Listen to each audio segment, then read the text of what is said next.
Chapter 5. Strategy, Tactics, and Guiding Principles.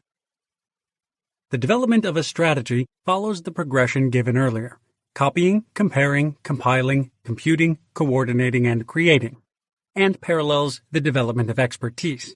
The first two levels, copying and comparing, correspond to defining an objective, that is, a goal, such as getting out of debt, becoming a millionaire, retiring early, or running a marathon.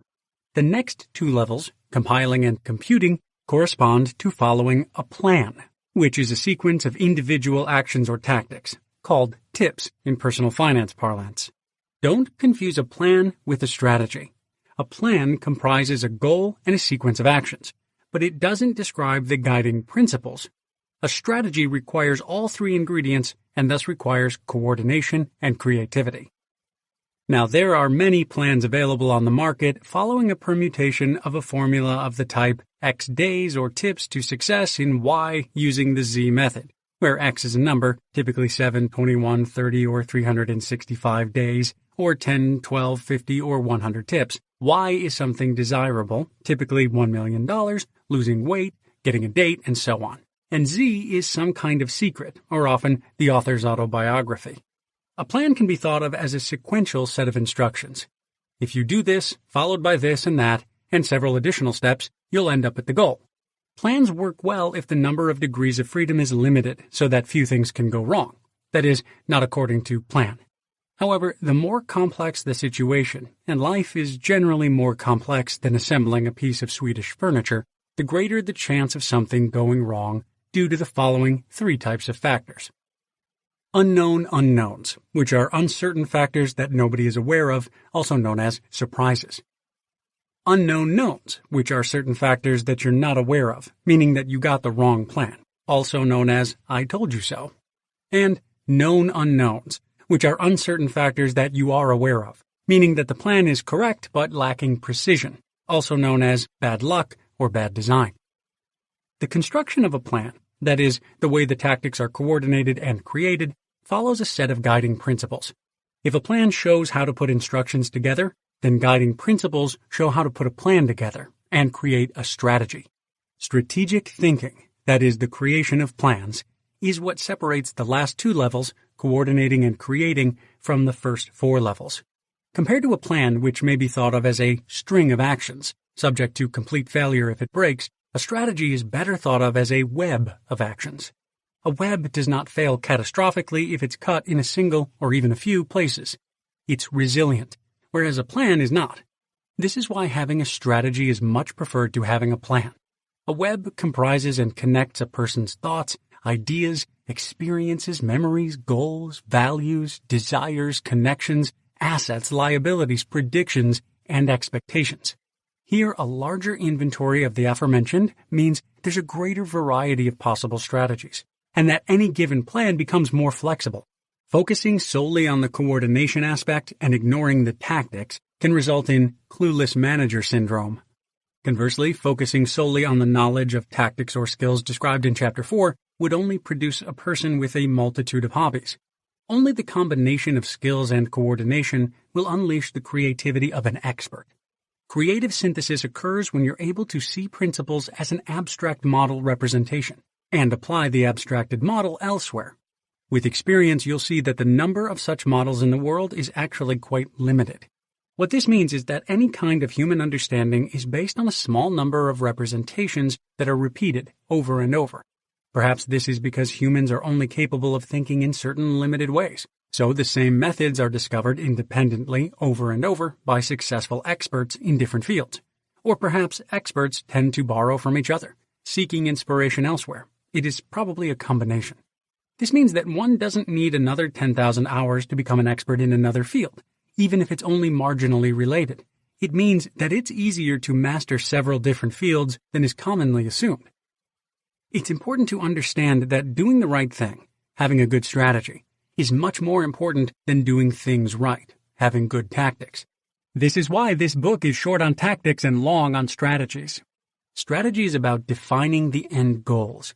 Tactics is about the means to those ends. One thing that was crucial in formulating the strategy towards a Renaissance life with financial independence was that the means be widely available. A strategy that relies on means that are impossible to replicate for most people, like inheriting $1 million, winning the lottery, being the rare inventor or author that actually gets his great ideas commercialized, being the first one in on a new technology, or simply riding a leveraged asset in a financial bubble and getting out at the right time, or relying on yet-to-exist communities or ways of life are not very effective. For fear of repeating myself and boring the listener, the strategy is what is going to create success, and it is to a large extent what separates successful people from unsuccessful people. The tactics, less so, as most are capable of good performance on the tactical level. For progress, it's essential to base goals on a consistent strategy that guides individual tactics. There's more than one way to spin a strategic web, and some ways are better than others. Given a capable and intelligent person or group of people, errors rarely originate in the execution of a plan, though the plan itself may fail.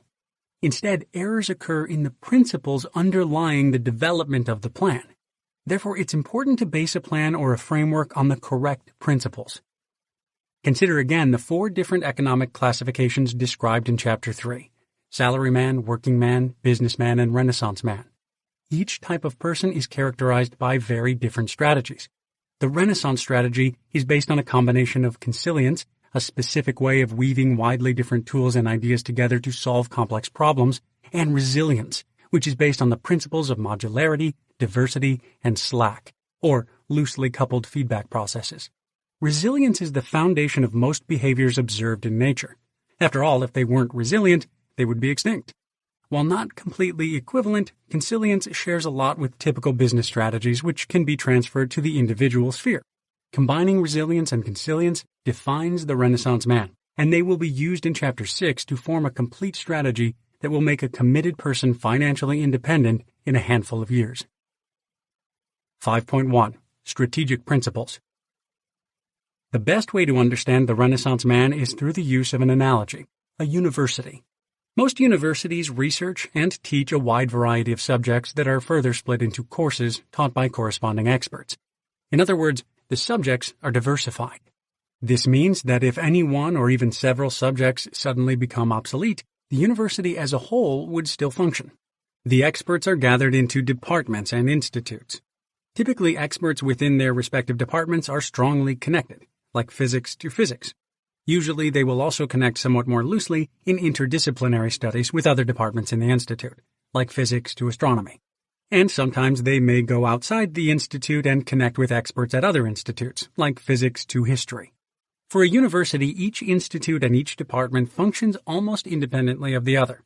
In other words, a university is modularized, and through the collaborations that connect different kinds of expertise, new knowledge and complex solutions are created.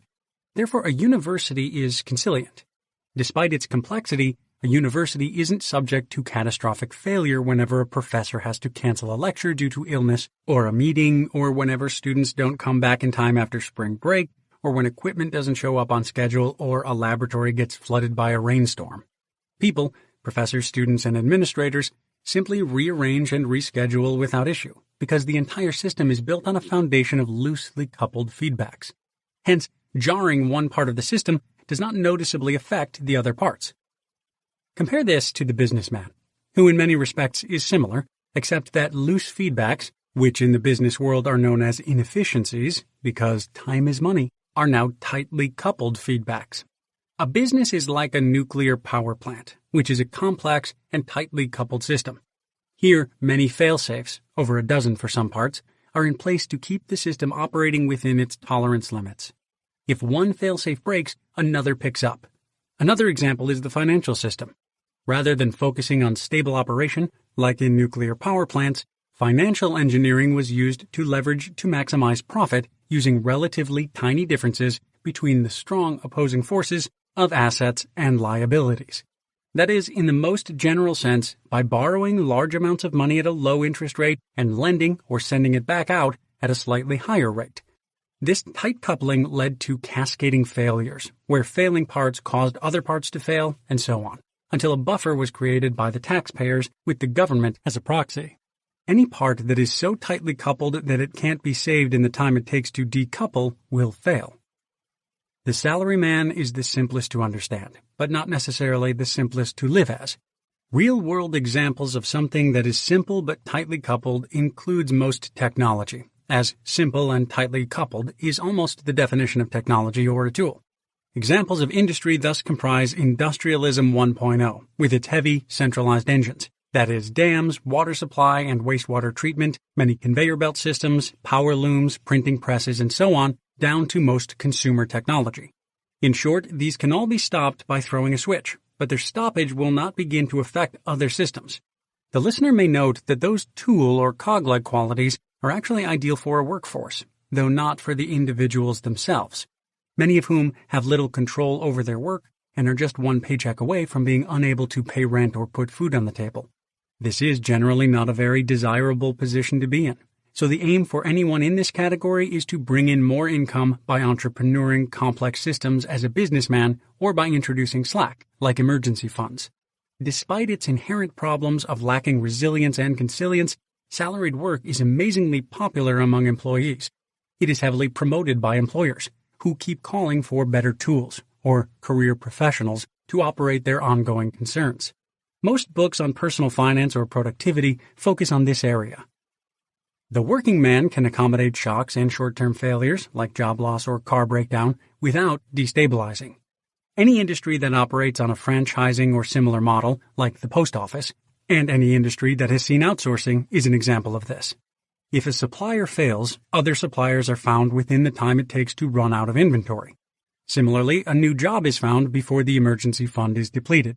However, since the strategy is preset by society, improvements are limited to tactics such as introducing more slack through reserve funds, using the proper amount of savings and insurance, and simply running the operation faster. Hence the fascination with life hacking, productivity, time-saving strategies, and the almost fanatical discussions of exactly how large the emergency fund should be, and how much one should spend on each budget category. Now, knowing the difference between the categories is one thing. But if you have ever been involved in a startup or gone through any other kind of transformation, you'll know that the underlying thinking and feeling of the finished stage can be very different from the thinking and feeling in the intermediate stage, which again is different from the initial stage, exactly because it's a complex, non-linear process.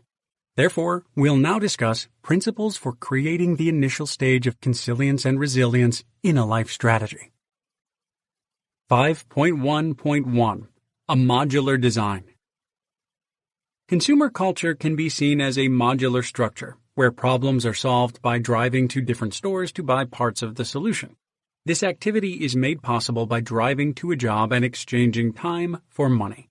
Consider the cash flow of a salaryman who puts effort into a job that yields a wage, which is then spent on stuff that is used or consumed in an endless cycle.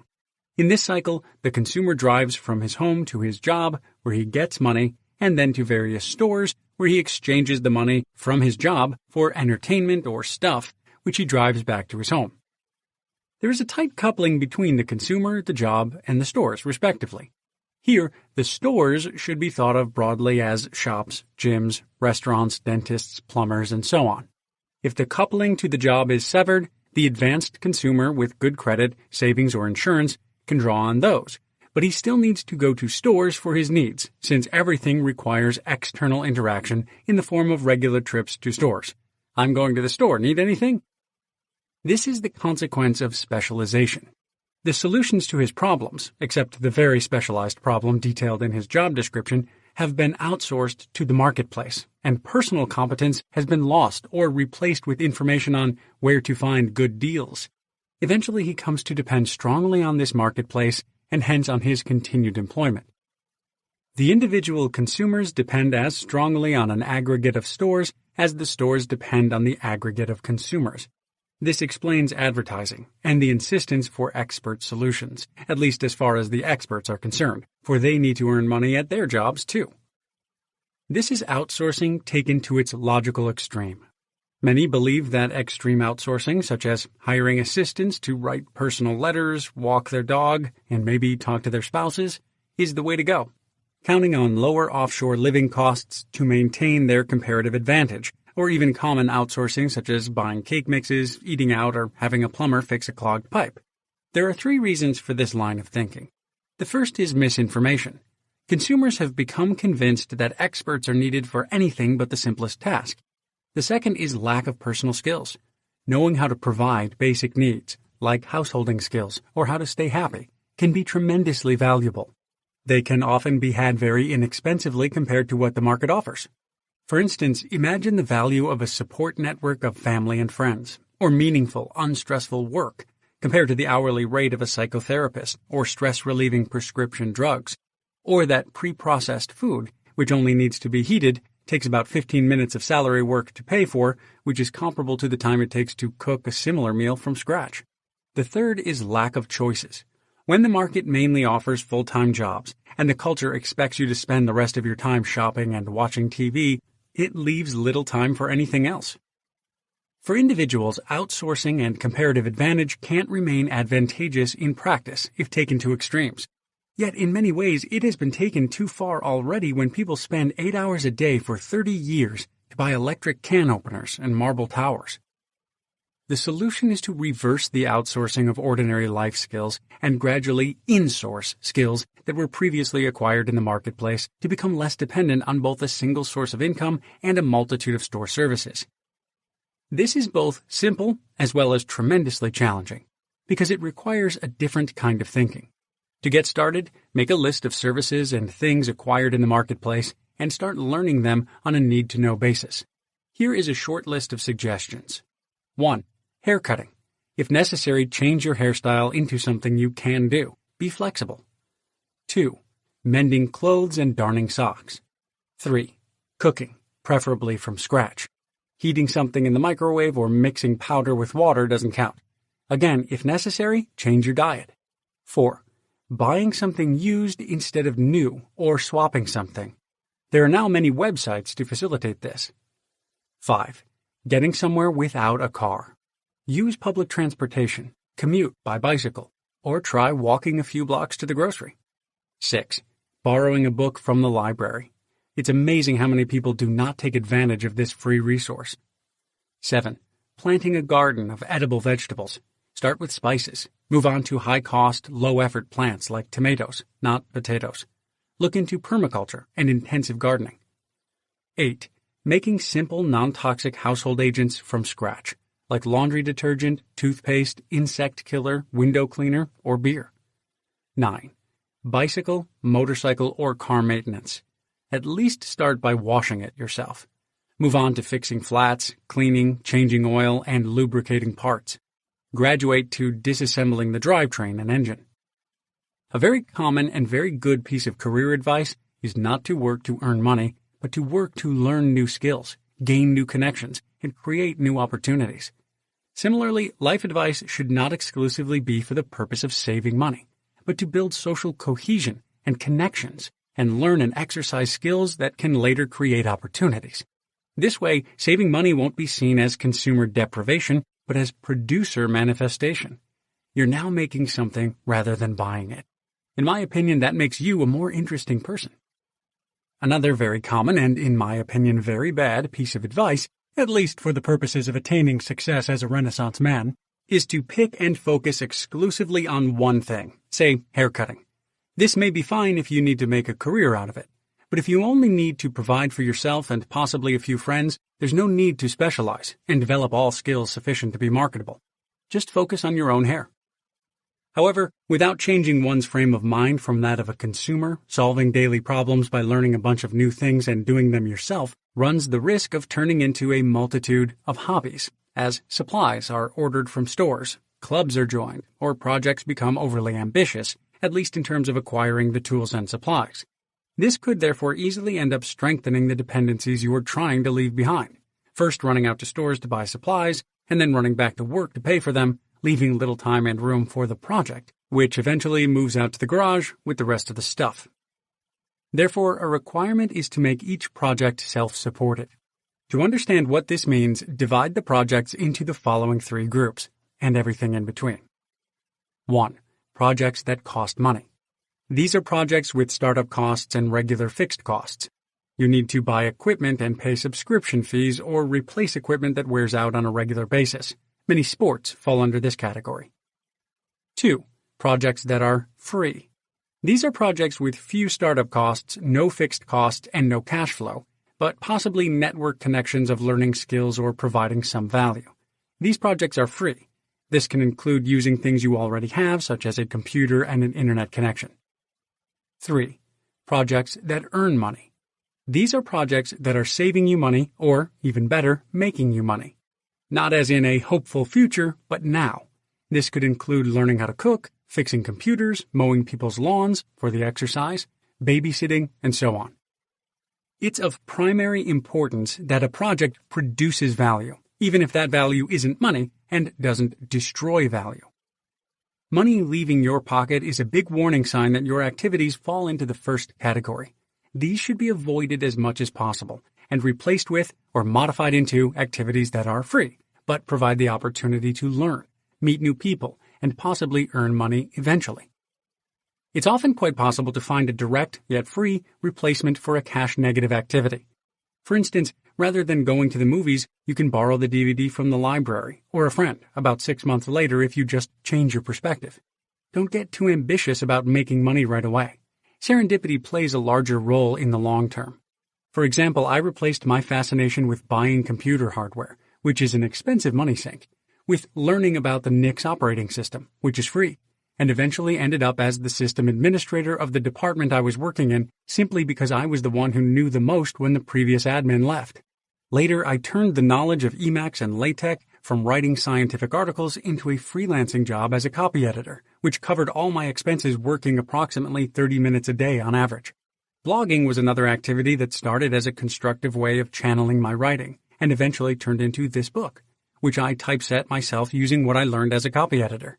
My interest in economics grew out of my interest in geopolitics and eventually turned into an interest in investing that I combined with my savings, which came from my interest in not spending money by doing more things myself. And so I was able to devise a custom-made portfolio that suited my particular investing temperament. Over time, this approach automatically develops several diversified streams of cash, as well as many more means to save money and keep that cash. Yet cash flow is not the only measure of independence. Some develop a social network so large that they can travel anywhere with little cost, look into courier services and couch surfing. And others develop such a wide set of skills along with an ability to sell those skills that they can work for room and board, as well as a small stipend. Conversely, it may be that an activity needs certain other connections. For example, using the company gym for free requires working for the company. In fact, companies often attempt to strengthen their employees' dependence on the company by providing benefits like healthcare, retirement plans, and other perks, which can be thought of as golden handcuffs. This must be kept in mind when resolving dependencies, especially connections to things outside your immediate control. The optimal solution in terms of dependencies and connections is for each project to be modularized and act as a holon. This means that the connections within the project are strong, whereas the connections between a project and the external world, other projects, are weak. Consequently, any given project doesn't depend very much on other projects and vice versa. They are also self-supporting and able to contribute to each other without depending on each other. It is resilient, much like the internet is resilient by design, as it can still function even when individual servers are down, as no single server is critical. Now, can you say the same thing about your life with regards to your job or your car? Another aspect of this optimal solution is that no single module dominates. The modules are diversified into approximately equally large sizes, which decreases risk. For instance, consider the university departments in Chapter 4. Each department in a university is about equally large and strong. This is unlike most people where one skill completely dominates all others. For example, one may be paid $25,000 per year for one activity, one's job, but less than $25 per year for one's next highest source of income, which is very likely to be the interest from a savings account. With proper diversification, if one income-generating module fails, it doesn't cause shockwaves through the rest of the system, because the external coupling to other modules is weak. In addition, if the external couplings connect to different modules rather than connecting to the same module, this lack of centralization protects the system from disruptions and cascading failures. Furthermore, the wider the diversification, the greater the likelihood of taking advantage of opportunities in the unique environment you reside in, or which you may find yourself residing in due to changing circumstances. This is the quintessence of adaptability. If you find yourself in a situation where you can't solve a problem, solve another problem. An omnivore always has more options available when solving the problem of eating. Note that simple, small, and slow modules are easier to manage than complicated, large, and fast modules. In managing modules, your reaction time should be faster than the characteristic timescale of anything you interact with, and you should be able to understand and control anything you engage with or in, as well as have the time to oversee the operation. While increasing size and complexity initially offers better benefits, the benefits decrease as increasingly higher costs of unforeseen problems swamp the system. Here the answer is to offload the complexity. But where do you begin, and where do you stop? Communities like the Shakers and the Quakers have thought about this and decided on some ground rules of what complexities to avoid. In general, the avoided complexities are the tightly coupled complexities. They will gladly borrow those, but they won't own them. To wit, they use a modularity strategy with loose couplings to avoid many problems. Slowness can be achieved through delayed gratification. In a world of scarcity, instant gratification is the optimal strategy. In a world of abundance, delayed gratification is the optimal strategy. Genetically, there's a preference for the former, which means that a mature person with a measure of self-control has an advantage, being able to wait for bargains. It also means if you have patience and don't depend on speed, there are fewer costs to be paid for the additional power that speed otherwise requires. It's helpful to master the art of waiting. We are prone to action, but often the problems we perceive as urgent turn out to be less than urgent. Sometimes they will even resolve themselves without any interaction. Using the modules correctly. The problem with most non-Renaissance goal setting is that it is either linear, that is, typically advancing along a predetermined career path, or it is separated from life. That is, a businessman may have many goals for the business, but few goals for himself. Similarly, salarymen and working men are likely to concentrate on only a single goal, such as maintaining a certain grade point average, getting a raise, accumulating a certain amount of money, getting promoted, or providing for a family. If there are multiple goals, they're likely to be separated by the work-life mantra. Here, one goal could be to provide for the family, and the other, unrelated goal, could be to reach a more ideal body weight. For the Renaissance man, however, the end goal is to blur the line between work and life, rather than a balance between work and life. Consider that almost any work becomes drudgery if you have to do it all day, every day, whereas scrubbing toilets or filing forms might not be too bad if you only have to do it 15 minutes a week. Ultimately, all modules should produce value in some form, such as better health, connections, or skills. And no module should consume the value produced by another. In particular, different productions should never cancel each other out, something which is all too common these days. For example, the invention of faster transport was canceled out by increasing travel distances. Larger productivity was canceled out by greater waste, and so on. With each module being self-supported, self-sufficient, internally integrated, and loosely coupled, with no module dominating the others, modules should be easily substitutable, but connected in a loose confederation of independent entities, aligned in a common goal, so that the sum is greater than the parts. In other words, arrange your life like an orchestra or a sports team, which don't depend on any single player. 5.1.2 Contingency Goal Setting. When pursuing a goal with an externally preset strategy, there's a strong tendency to focus on tactics to increase productivity, crank the machine faster to get done sooner. Here's how you can save 5 minutes while brushing your teeth, and here's how you can more effectively respond to emails, and here are 500 additional tips. The reason is that, other than working faster, most people really don't have a lot of freedom in terms of strategies for reaching their goal, since their strategies are locked in either externally by association, for example company procedures, or internally by habit or tradition. The only way is therefore to use slightly more effective tactics. Consider, for example, a factory floor, where the only allowed means of increasing productivity is to run each station faster. Now, admittedly, if you have 1 million employees, you can probably save 1 million minutes by getting your workers to spend 1 minute less on a given task. And if you're the business owner, it all adds up, maybe to $1 million for you and 1 million curses from the employees. Perhaps a redesign of the factory floor layout, that is a new production strategy, would be more effective than reusing the old strategy with slightly better tactics. For the individual person who is saving a minute here and a minute there to spend working towards his goal, another goal-seeking strategy would be more effective. Thus, to increase effectiveness, the focus must be on improving the strategy rather than improving on the tactics. Rather than using better tactics to reach goals, the goal-setting method must become better. Traditional goal setting is one-dimensional. It follows a process that essentially draws a line between A and B and then divides that line into small steps of actions that are taken in an incremental fashion.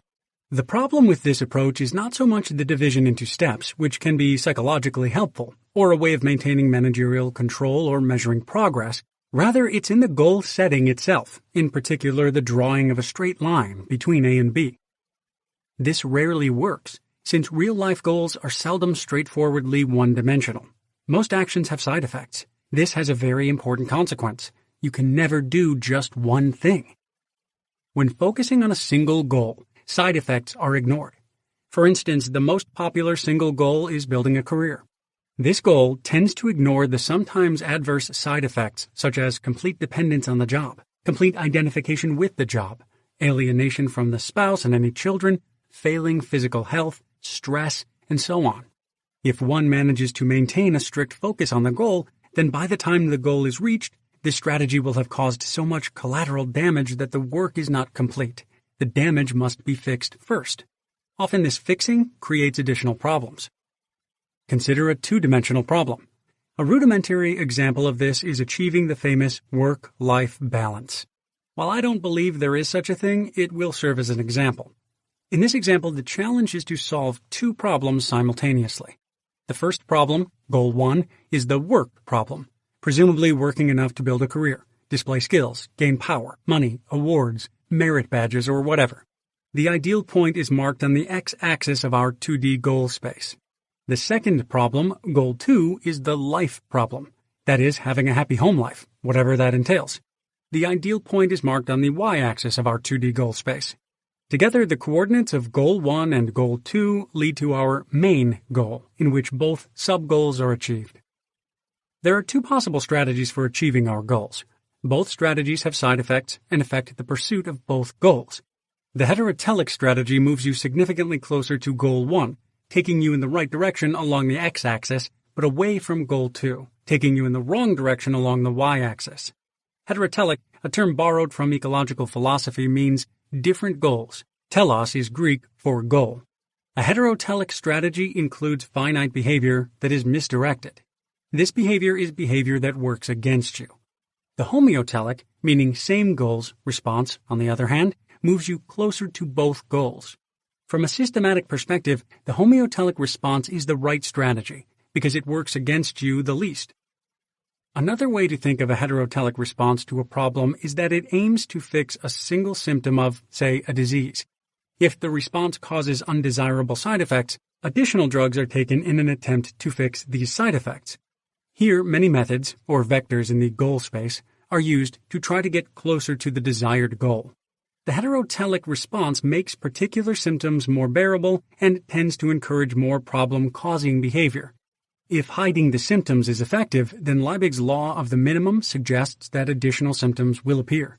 If these in turn are treated heterotelically, then eventually the underlying problem will become so large that the system fails catastrophically, such as stress leading to burnout, which then leads to depression and causes a heart attack. Or the problem simply becomes unsolvable. Conversely, the homeotelic response aims to fix the entire problem, that is, cure the disease. Naturally, this is the ideal approach, but it requires a wiser approach to the problem.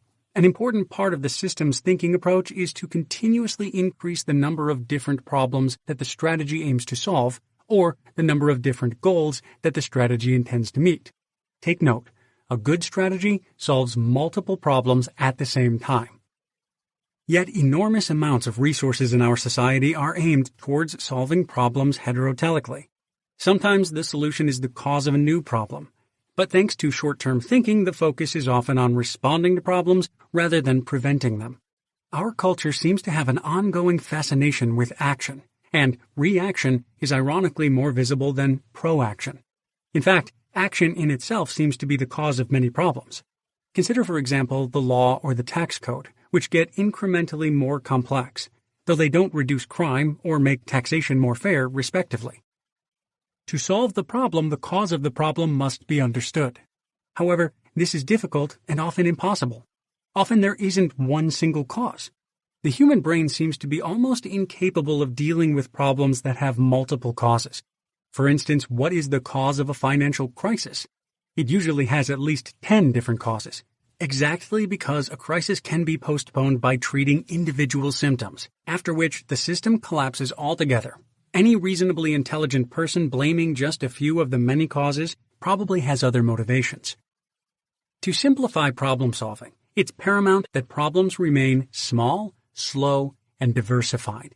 This, of course, is anathema in a culture that prides itself on being bigger, faster, and more focused. Nevertheless, small, slow, and diversified must serve as a natural delimiter to remain on top of the situation. While this may not be understood by everybody else, it's fortunately possible to live a life based on this simple philosophy on your own, by not engaging in things that are beyond your comprehension and control. Effect mapping. Having realized that it's impossible to do just one thing, it follows that any action or behavior has a number of positive or negative side effects or consequences. Here, each side effect corresponds to a dimension in our 2D goal space. If you take all your actions, which are now vectors in the goal space, and add them, this will give a strong indication where in the goal space you are likely to end up. A complementary way of mapping out the consequences would be to think of the goal as a horizontal line with positive and negative effects branching out of that line. For those familiar with fishbone diagrams, this is the reversive one. The taken position is a zeroth order effect, and it has first order effects. Positive effects go over the line, negative effects go under the line. Each effect also has second order effects. Positive effects go over the line, negative effects go under the line. It's difficult to say if a position that has a weak positive first-order effect with a strong negative second-order effect or a weak negative first-order effect with a strong positive second-order effect is net positive. If this can't be determined, the behavior is too complicated and should be avoided. Hopefully this won't be a problem and second-order effects can be ignored. However, sometimes second and even third-order effects either add up or accumulate undetected for a long time before triggering a spectacular event. As a general rule, if adding up the side effects doesn't create a positive bias, then the entire goal structure should be reevaluated. Let us consider a few examples. For a hobby, the zeroth order goal is to have fun. The first order negative side effect is that it costs money. Another first order negative effect is that it may require space. This space requirement has a second order negative side effect in that this too requires money. A first-order positive effect may be meeting new people. A second-order positive effect of that is that this could allow for professional networking. A third-order positive effect is that this could lead to a job. For a side business, the zeroth order goal is to learn how to run a business. Startup costs are a first-order negative effect. Income is a first-order positive effect. For many, income might be the zeroth order goal. Running a business has a time cost which may be positive or negative. Regardless, a positive second-order effect of this is that this time is not spent spending money. For a job, the zeroth order goal is to earn money. Developing a career is a first-order positive side effect. Being stressed or unhealthy is a first-order negative side effect, as is the cost of business attire and keeping up appearances. A second-order negative effect of this is spending money to make up for this either by taking drugs or shopping. These are just examples. For instance, the zeroth order goal of the job may be to develop a career rather than earning. In that case, put career as the zeroth order goal and the money as a side effect. If clothing is supplied, this is a positive side effect rather than a negative side effect. Now, think of your own reverse fishbones in terms of how you spend most of your time and energy. This may also include family, education, sports, religion, retirement, and things you're not currently doing but could be doing. Consider the sum total of all the effects of your actions. Since adopting specific actions will lead to specific outcomes, all effects can be considered goals, whether you actually want to achieve them or not. You may find some of these goals to be counterproductive. Some goals involve saving money, while others involve spending money. Some goals involve getting or being healthy, while other goals are unhealthy. Indeed, if you map out a typical lifestyle, you will probably find a lot of counterproductivity. When a strong positive goal is countered by smaller negative goals, the result is friction. Friction produces waste. Waste is prevalent in modern life. Just consider how many people drive. First, the foot goes on the accelerator, then 10 seconds later it goes on the brake, turning kinetic energy into waste heat. Then it goes back on the accelerator again to make up for the loss of speed. This results in poor gas mileage, as gas is used to heat up the brake pads, and equivalently poor life mileage when the same habits are used in everyday life. The same vehicle gets different gas mileages depending on the driver. Similarly, money gets different mileage depending on who is spending it. Conversely, if one positive goal is positively aligned with another positive goal, both goals benefit. The vectors point in the same direction in the goal space. To achieve such synergy, count up actions and list the effects. Effects may be positive or negative.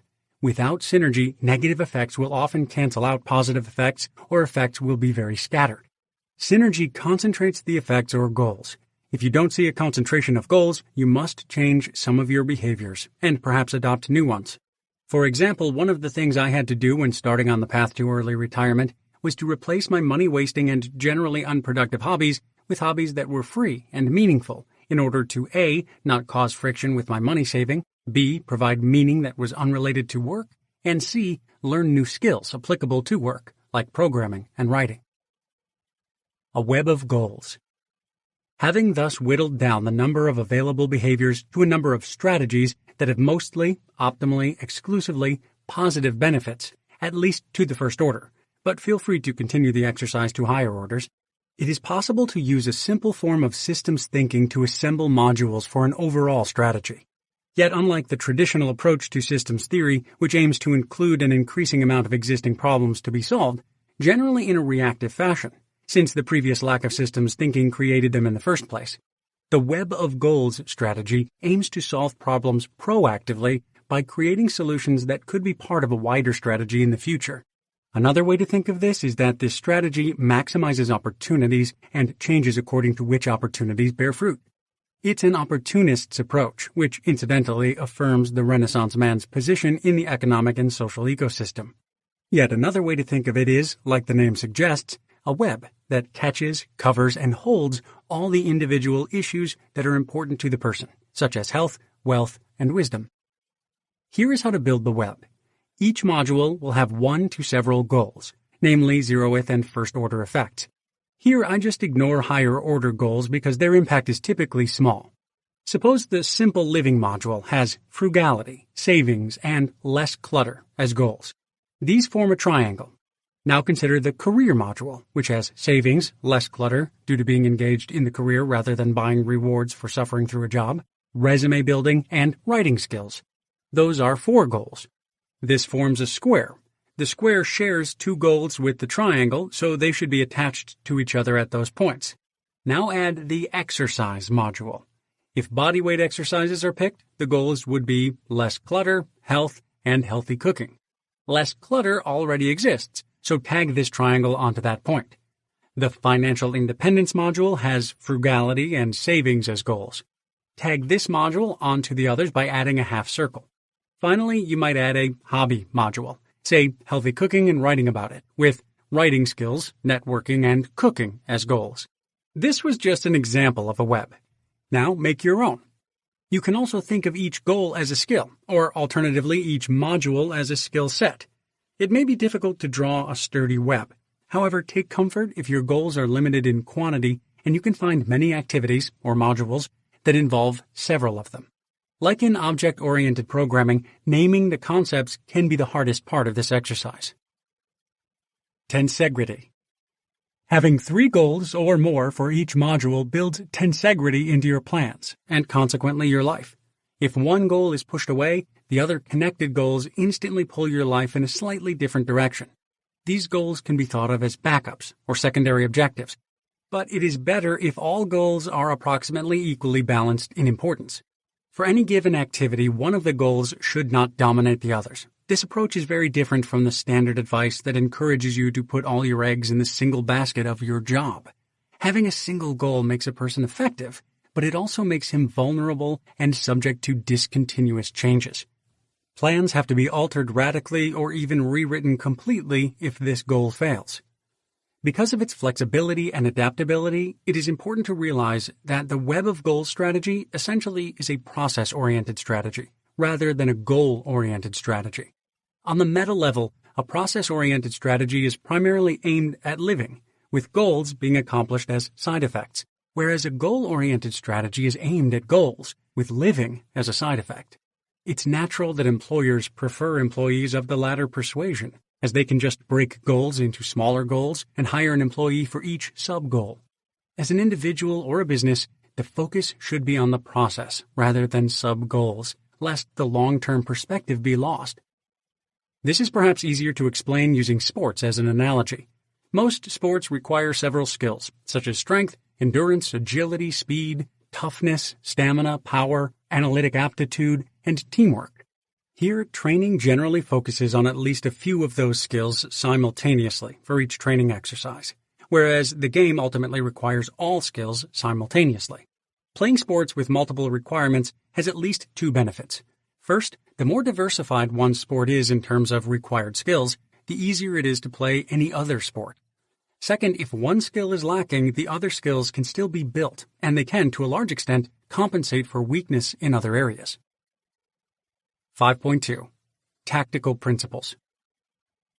Tactics are often presented as lists. These lists are both helpful and useless at the same time.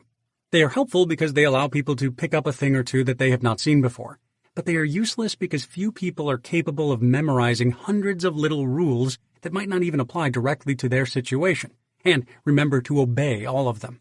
In that sense, tips are like a collection of pretty postcards or pictures of specific instances of a particular way of living.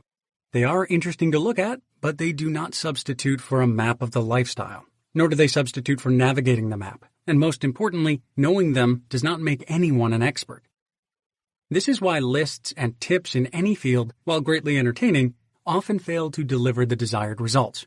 Conversely, once the underlying principle has been identified, the approach becomes intuitive and automatic, thus obviating the need to follow lists and mechanical methods like budgets or diets. The principle is to define a need or want, and then proceed to fulfill that need or want with an appropriate response. An appropriate response to a problem is a solution that uses just enough resources to solve the problem, no more, no less. Since appropriate responses are rarely available in the marketplace, taking existing solutions and modifying them for things they were not intended for is a useful tactic to create more appropriate solutions. 5.2.1. Identifying Needs and Wants. Spend much time reading about budgets or engaging in discussions about lifestyles, and you'll notice that most of them focus on the difference between needs and wants. This often results in normative discussions of what other people should need or want, which usually degenerate into discussions about what is possible and what is not possible. The fact that it is so hard to agree on which is which suggests that the differentiation has become meaningless and thus irrelevant. Conclusion: there are no such things as needs and wants. It's therefore pointless to argue about the difference or make lists of needs and wants. The problem is that needs and wants don't fit on two different lists. They fit on one list where they're ranked according to value, rather than price. Needs and wants are different in degree, not in kind. Consider, for example, shelter. Here, the list of choices may sound like this: sleeping under open air, sleeping under a tarp, basha, or hoochie, living in a tent, couch surfing, living in a shack or a cabin, living in a ship cabin or truck cab, living in a car or a boat, living in an RV, sharing a room with other people, having your own room, sharing an apartment with other people, having your own apartment, sharing a house with other people, and so on. On this scale, there's no demarcation of when a need becomes a want. Each step is slightly different and slightly more expensive than the previous step, with no clear indication of what the bare minimum is, other than having somewhere to sleep. At what point, then, does a want become a need? It could be argued that sleeping under open air in Alaska or Finland will kill you, and that some form of shelter is therefore a need. However, it's possible for people living in Finland or Alaska to move south, so shelter isn't an absolute need. Rather, it's shelter in Finland or Alaska that is an absolute need, insofar that staying alive is a need, but nobody needs to live in Finland or Alaska, even though I'm sure those are nice places. This is similar to how many people consider a $1 million retirement portfolio a need. However, it's their want of a $40,000 retirement income that makes it a need, and only that. It's not an absolute need. Even though the rankings on this list probably match the rankings of most people, it's by no means universal. Having experienced the freedom of living in an RV or a boat for a while, some people would never dream of substituting this for a 4,000 square foot McMansion with its endless cleaning and maintenance issues and the need for walkie-talkies to find lost family members. The list is individual because any choice has consequences in other domains. For each individual, there are similar lists for eating, clothing, transportation, health, time, tools, toys, activities, status, and so on, each ranging from essentially zero cost to more than one can imagine. These can also be classified into tangibles like air, water, food, sanitary, shelter, communication, transport, health, and security, and intangibles like time, relationships, affiliation, power, and achievement. Some of these, like security and sanitation, we take for granted living in the developed world. For others, except perhaps air and clean water, there's a large range of possible consumption levels. For instance, the eating list ranges from roadkill and dumpster diving to industrially processed food to gourmet meals and fine dining. Clothing ranges from going naked to owning just one set of clothes to owning massive wardrobes full of shoes and tailor-made suits. Transportation ranges from walking barefoot to driving a hoopty, to private airplanes and mega yachts. Health ranges from being strong physically and mentally, to being on prescription medicines, to being entirely dependent on advanced medical infrastructure. Time ranges from being a galley slave to working 8 to 10-hour days in a tolerable job, to doing what you want, which may or may not include what is otherwise classified as work. Completing these lists is left as an exercise for the listener. In fact, such an exercise is highly recommended. Try to make it as wide-ranging as possible, and as complete as possible. It may range wider and include more dimensions than suggested earlier. Each level on each list has a price and a value, which is individually unique. The ultimate goal is maximizing total value while minimizing the total price. While the locked-in lifestyle described in Chapter 2 provides a default choice of levels, it's possible to choose one's levels very differently. For instance, instead of choosing a career in a cubicle, a 5-bedroom, 3-bathroom home on a 30-year mortgage, and a new TV on credit, one may choose financial independence and early retirement. 5.2.2 Building Blocks. The world is like a box of Legos. A box of Legos comes with blocks and instructions to build a particular model or product out of the blocks. Specifically, blocks plus instructions equals the model. However, the world is normally not perceived as a box of Legos. Mostly, the accompanying instructions are followed slavishly, and the fact that the blocks can be combined creatively into new models is forgotten. This turns the box into a kit model. Mentally, this reduces the concept of a building block from something that can be creatively combined in many different ways to being merely Part 27A, which is to be fitted with Part 27B in Step 8. Even worse, much of the world comes pre-assembled. With the blocks thus gone, this reduces the equation to instructions equals the model. Often the instructions are reduced and simplified under the mantra of being easier to use. This reduces not only the creativity of the user, but also the operating skills, which are transferred into the model or product. The product turns from being low-tech but high-concept to being high-tech but low-concept. The beauty of this from a business perspective is that each model can be turned into a profitable product and sold separately. This is the reason that we now have electric rice cookers, egg cookers, bread makers, toasters, hamburger cookers, and so on. And as a consequence, people have forgotten how to fry an egg in a pan, amongst other things. Hence, the equation has been reduced to product equals the model, where the only instruction people need to know is get into your car and drive down to a shop and buy the product. Then go to work and make money to pay for it. At this level of incompetence, success can only come from buying a product. More products, more success. This is expensive and wasteful. Just think of how many times a pan and a heating element are replicated in the appliances mentioned earlier. Not to mention that electricity is a really inappropriate source of heat.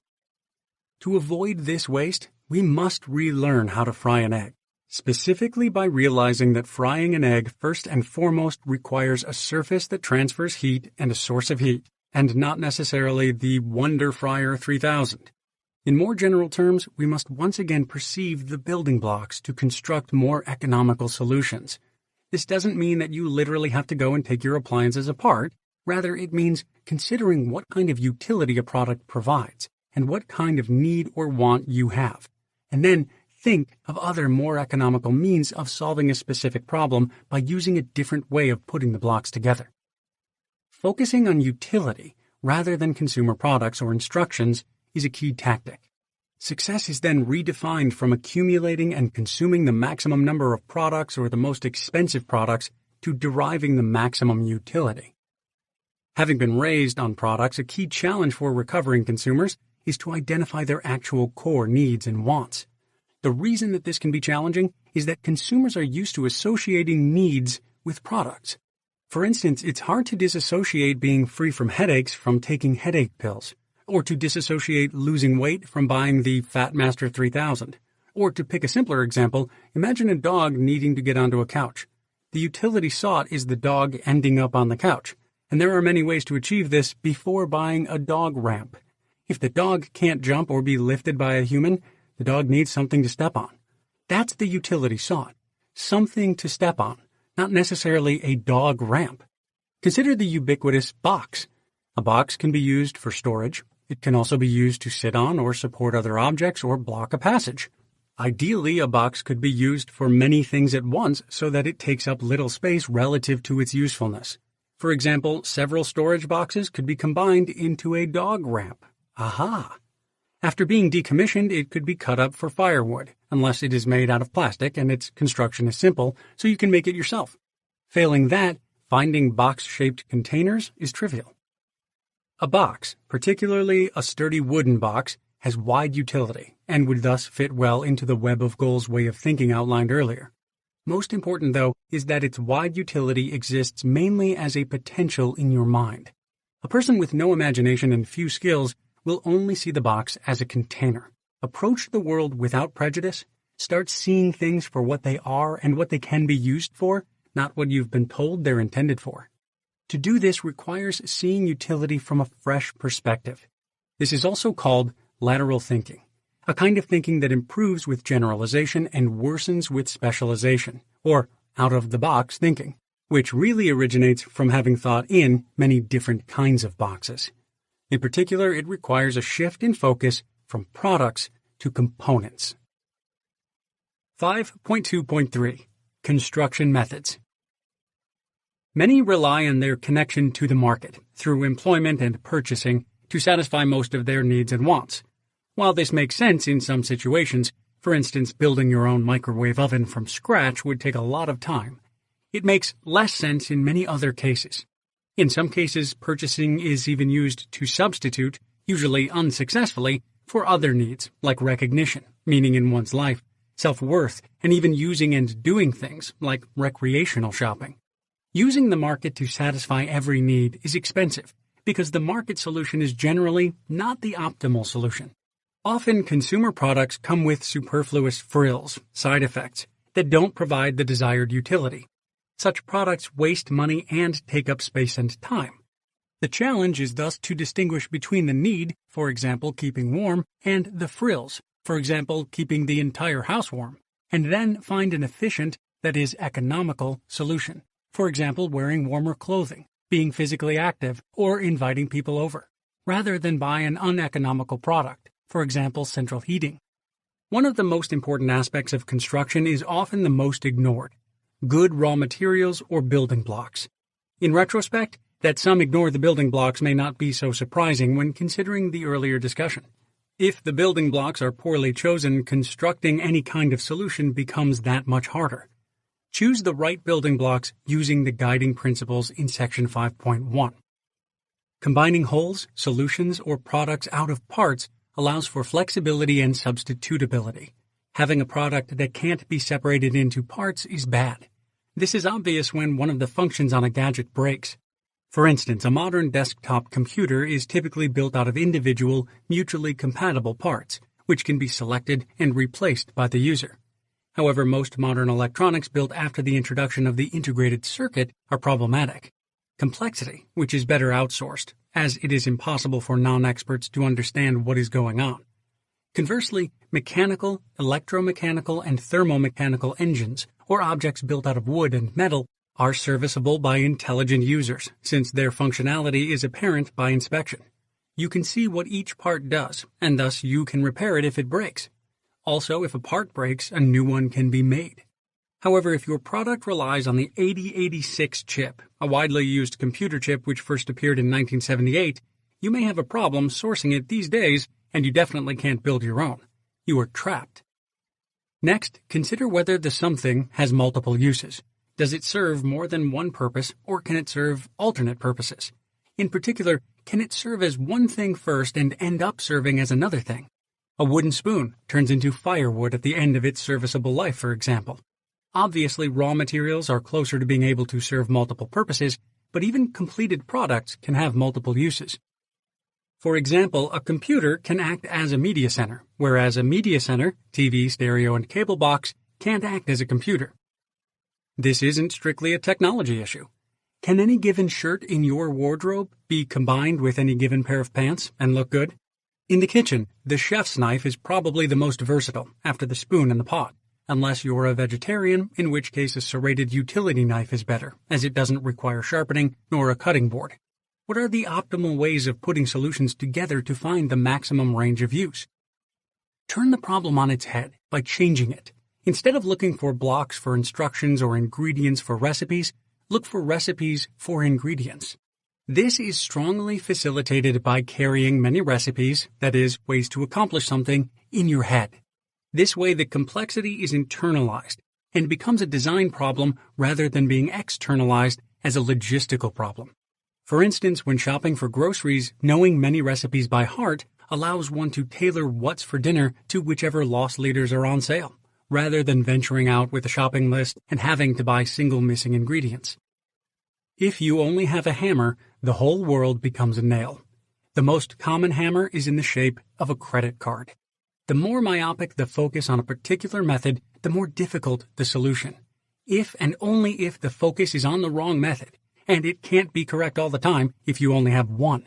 For example, when tackling an obstacle like a heavy weight, don't remain confined to seeking out ways to make the weight lighter. A different solution is to become stronger. Changing the focus is similar to changing the problem, except in the latter case the idea is to collect many similar methods. When changing the focus, the idea is to know many different methods. Most wants are internal, so focusing internally and doing without is often a less complicated way to solve a problem, as it mainly requires strength of character, rather than skills or connections. Rendering wants superfluous requires little technical skill, but it does require motivation and self-discipline. Giving up wants can be as tough or easy as going on a diet, giving up smoking, or changing other habits dependent on strength of character. However, doing without is often thought of as a sacrifice, especially when strongly attached to material comforts. It's quickly realized, after about a month, that happiness does not stem from being surrounded by possessions, but that being surrounded by them is the result of an addictive habit. Thus, it can be tremendously liberating not to need something to be happy. Since humans need very little, eliminating various wants can go far in terms of solving problems. Can't afford it? Don't want it. Too complicated? Don't want it. Reduce and simplify. Reduce and simplify. An entire aesthetic can and has been formed around this principle, and so the pleasure from following this path can be as strong as the previous pleasure of accumulation. However, as there's a point of diminishing returns to the pleasure of accumulation, there's also a point of diminishing returns to the pleasure of giving things up. The optimal point is somewhere in the middle. It should therefore be kept in mind that while eliminating problems can be a very good tool, some will be very tempted to make it their only tool, in which case it becomes a hammer for which the whole world becomes a nail. Once you've developed a greater freedom to choose by changing some needs into wants, you can tailor your wants to areas that are supplied freely or at least inexpensively. Much free or almost free stuff comes from the tremendous amount of waste generated by a culture where things are being bought, used once, and then put away into attics, garages, extra bedrooms, and ultimately the landfill. Methods for getting things for free are social in nature, relying on connections to others, these days often on the internet, with like-minded people, keeping track of who has or needs what, and making the connections either through donations, swapping, bartering, or lending. Getting and providing things for free provides value to society insofar as it keeps things out of the landfill and reduces the sales price of newly produced things. Providing things for free provides value insofar as it prevents further consumption of finite resources and maximizes the use of our productive efforts. It's somewhat likely that you're only going to use a given item a few times yourself, too. Sending it along, thus instituting a kind of serial ownership, maximizes its total use.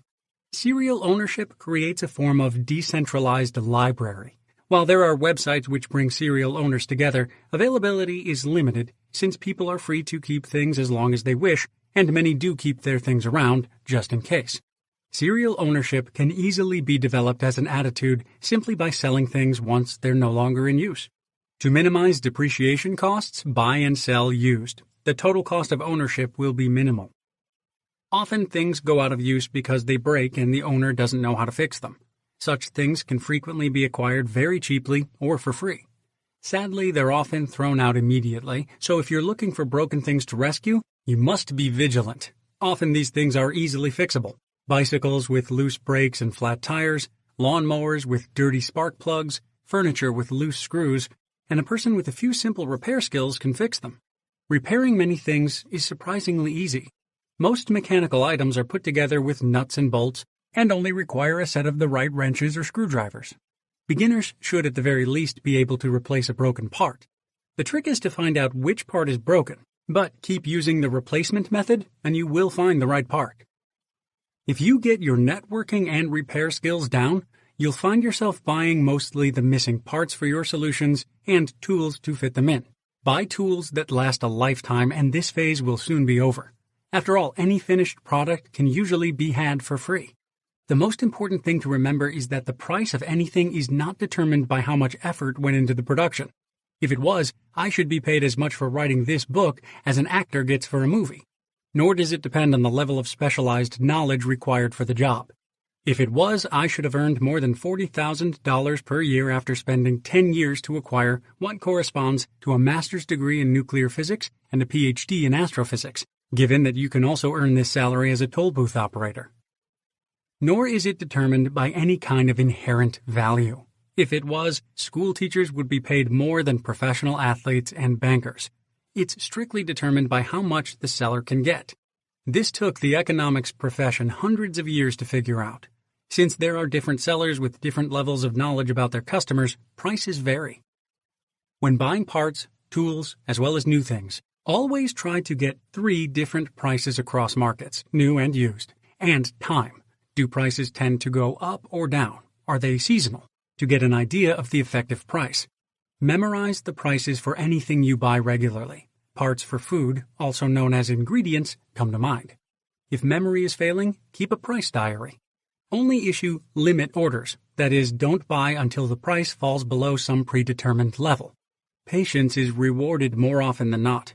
Let current purchases determine what problem you're currently solving rather than the other way around. Adapt your plans to what is on sale. Given the price, consider whether it's worthwhile to buy the part or manufacture it yourself.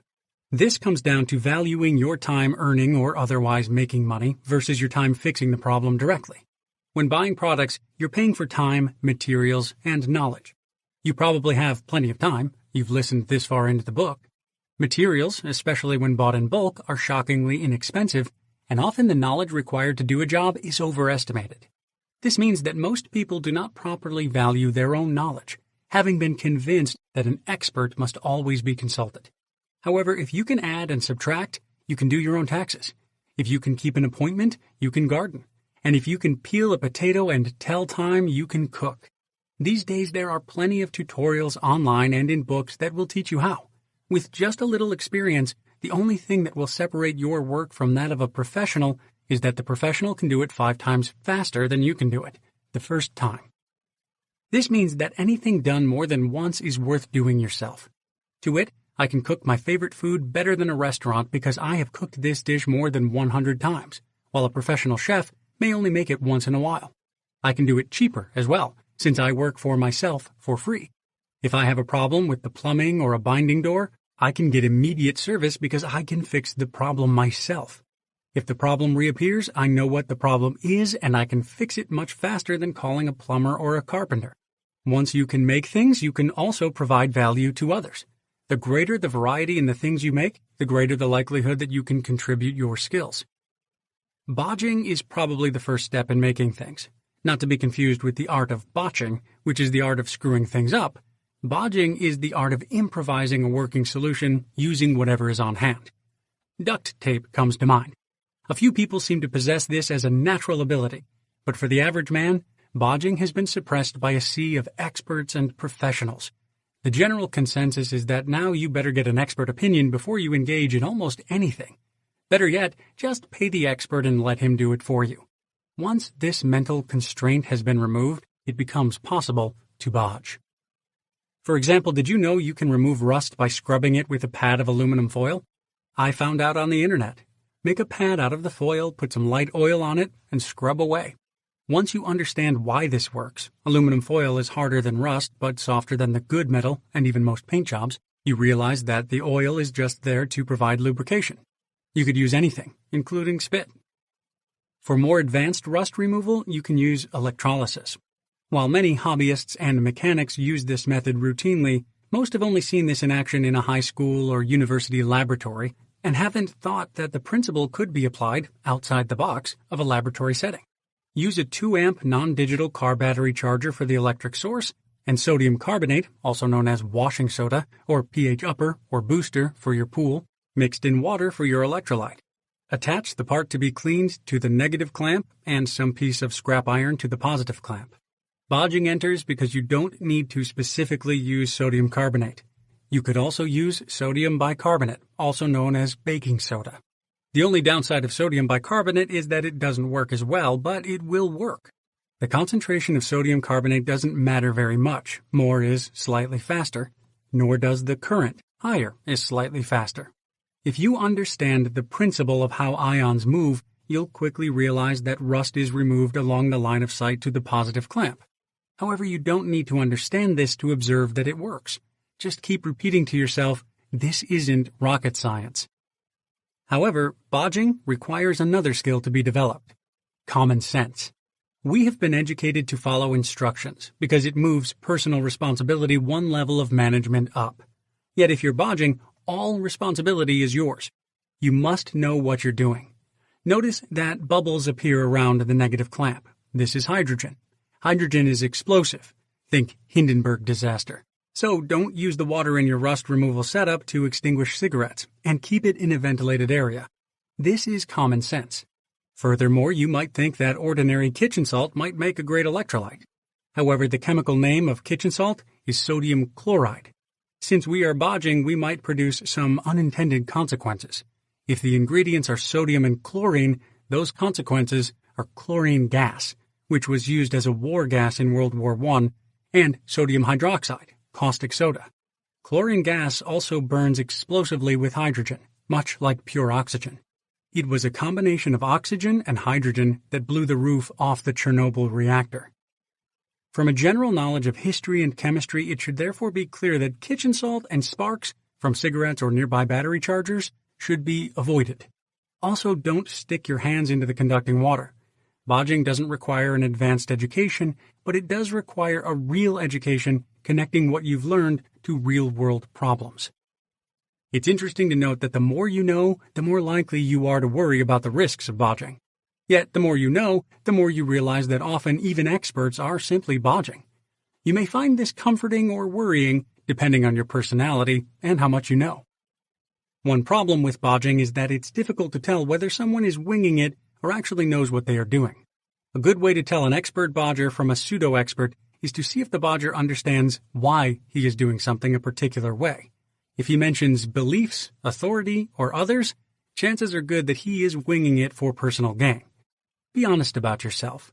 If you can't bodge, delay the project and work on something easier until you can. Bodging transitions smoothly into fixing things. Fixing things, or rather parts, eventually transitions into creating parts. First, you'll be creating replacement parts, but eventually you'll be creating your own parts. At this point, you'll thoroughly understand the technology you're using and be ready to make your own custom-made tools to solve problems. This way of learning differentiates itself from the educational system because it is real learning. That is, learning by doing rather than learning by taking notes, passing tests, and getting degrees. When I, having gone through the latter process, talked to people about how they learned to fix engines, I was surprised to learn that very often they had never taken a course. The typical story was that at some point they had gotten a broken engine and simply tinkered with it until it worked. Each new method requires further development of skill, and you may find yourself transitioning through different stages depending on your other skills and personality. At any point in time, one stage may dominate your thinking, since few will be able to develop all skills equally fast. Those with strength of character will seek to change, simplify, and downsize, as it goes well with doing without things. Once a resilient network has been established, bartering, swapping, and wheeling and dealing will become more exciting than simplifying. Technical skills ultimately lead to creative pursuits, building and making things, and rarely doing without, despite rarely buying anything. In my case, I quickly found myself cooking my own meals and giving things away and acquiring others for free, whereas it took me a long time to start a garden, and I'm still learning to fix motors and build furniture. Other journeys may be different. 5.2.4 Appropriate Response. Materialism has a fascination with overbuilding, oversizing, and overcompensating. This is bad economics. Consider that for each thing that gets overbuilt, there's something that doesn't get built. For each thing that gets underbuilt, there's something that must be replaced when it breaks. Both problems mean that resources are wasted. Resources are wasted when the response is not appropriate for the situation. Responses can be divided into labor, capital, and management. Many are short on skill, management, and time, labor. Therefore, money, capital, is spent to compensate. Hence the existence of automatic egg boiler gadgets and other atrocities. What is ignored here is that the opportunity cost in terms of time spent working or watching TV and time not spent learning a skill, such as how to boil an egg, is often higher than the cost in time to learn to boil an egg in a pot and actually do it. Indeed, the time savings of gadgets is often overestimated, while the time needed to learn a skill is equally often overestimated. This is particularly true since many capital assets are just sitting around, serving no purpose most of the time. Conversely, if a job is going to be repeated often, it makes sense to buy a labor-saving device. Ignoring skill for the moment, the simple trade-off between capital and labor suggests total cost as a function of rate of use, with anything used less than once a month warranting improvisation. Skill makes the use of time and capital more efficient. Except at a very high level, maintaining skill has no cost. So if something is learned once, no further effort is required. In this case, it's sensible to develop a skill just before the point that it begins to require maintenance, continued practice. Beyond this point, replacing skill and time with capital assets makes more sense. The skill component is something that consumers frequently misunderstand. A skilled response can easily be many times more efficient than an unskilled response. Conversely, the same ratio doesn't hold in terms of capitalization. For example, an expensive car won't be much faster than an inexpensive one. Similarly, a whisk will only be a few minutes slower than a hand mixer, not counting the time one must work to earn the money for a hand mixer. Consider the difference between an experienced swimmer and a beginning swimmer. The former is fast and the latter is slow. This, however, doesn't mean that the faster swimmer expends much more energy than the slow swimmer. The experienced swimmer is much more efficient and seemingly glides through the water, whereas the beginner is inefficient and struggles just to keep his head afloat. Money handling skills are very similar. The experienced money handler knows exactly where and how to spend money to get the maximum out of it. An unskilled money handler spends money everywhere, too much on some things, too little on other things, with much going to waste. Sigmoids, logistic curves, and the maximum power principle. One popular psychological strategy is to set small goals or start slowly. Slow change is comfortable change. However, the cynic may observe that with an eternal series of baby steps, nothing much actually changes. This strategy usually fails from the lack of meaningful progress, despite having achieved several small goals. While it will work given a lot of patience, this patience is often hard to achieve. A sigmoid S-curve, or logistic function, is a useful model to explain why this strategy rarely brings the intended results. This curve can be used to describe return on effort, in terms of effort, for many different kinds of effort. Here, the horizontal axis describes the effort, which describes some kind of input, and the vertical axis describes the return on effort, which measures output. For example, the input could be time and the output could be money. The input could also be work, and the output could be happiness or fitness or so on. Note that the curve would be symmetric around the origin, where its rate of change is fastest. For the sake of discussion, let's consider a variable p, and think of it as production. One way of thinking about p would be in terms of the cumulative number of pages I have written as the book project has progressed. The increase in production is proportional to the current production because having already written and thought about the subject makes it easier to write more about it. However, the increase in production is also proportional to the potential for further production. In the beginning, this potential is high because there are many things left to write about. But as the book gets closer to the end, there are fewer topics to write about, and so it becomes harder to just pick one and write about it. With few resources, the ability to change will be proportional to the resources. This works like compound interest, and it'll create exponential growth. However, compound interest in itself never made anyone rich. Invest $1 at 8% and wait 30 years to get $10. This is hardly a worthwhile sum for 30 years of waiting. But invest $100,000 at 8% for 30 years and you get $1 million. That is real money.